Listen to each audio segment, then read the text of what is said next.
লাখ কোটি টাকার ঋণের এই বোঝা কি সাধারণ মানুষের ঘাড়ে চেপে বসবে? তারেক রহমান কি পারবেন এই অন্ধকার থেকে দেশকে আলোর দিকে নিয়ে যেতে? বাংলাদেশের 11তম প্রধানমন্ত্রী হিসেবে দায়িত্ব নিয়েছেন তারেক রহমান, কিন্তু তার এই পথ চলা সহজ নয়।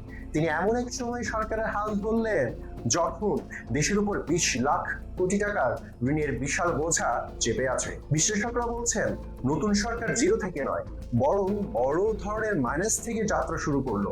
আজ পিপলস ভিউতে আমরা জানবো নতুন বিএনপি সরকারের সামনে থাকা সেই 5টি জটিল চ্যালেঞ্জ সম্পর্কে।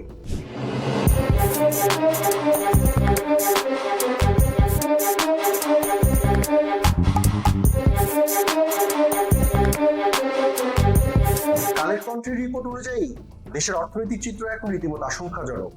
শুধু চলতি অর্থ বছরের প্রথম 6 মাসে ব্যাংকিং খাত থেকে 61,000 কোটি টাকার বেশি ঋণ নেওয়া হয়েছে। এর সাথে যুক্ত হয়েছে লাগামহীন দ্রব্যমূল্য। অন্তর্বর্তী সরকারের সময় শত শত কারখানা বন্ধ হওয়ায় লাখ লাখ মানুষ কর্মহীন হয়ে পড়েছেন। এই বিশাল বেকারত্ব আর ঋণের বোঝা অর্থনীতি আবার সচল করাই হবে তারেক রহমানের প্রথম এবং প্রধান পরীক্ষা। নতুন সরকারের মন্ত্রিসভা গঠিত হয়েছে 25 জন মন্ত্রী আর 24 জন প্রতিমন্ত্রী নিয়ে। তবে শুধু মন্ত্রিসভার গঠনই শেষ কথা নয়, বড় চ্যালেঞ্জ হলো নেতাকর্মীদের নিয়ন্ত্রণ রাখা এবং প্রশাসনকে দুর্নীতিমুক্ত করা।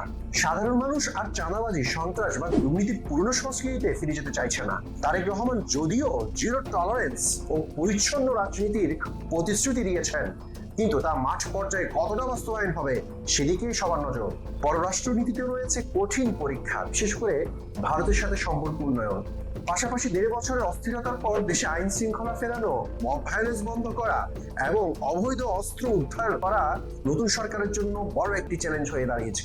ব্যক্তিগত কারিশমা আর সুনিশ্চিত নেতৃত্ব দিয়ে তারেক রহমান কি পারবেন এই অন্ধকার থেকে দেশকে আলোর দিকে নিয়ে যেতে? 23 লাখ কোটি টাকার ঋণের এই বোঝা কি সাধারণ মানুষের ঘাড়ে চেপে বসবে? আপনার মতামত কমেন্টে জানান। দেশের রাজনীতির সব গুরুত্বপূর্ণ খবর পেতে পিপলস ভিউর সঙ্গেই থাকুন। ধন্যবাদ।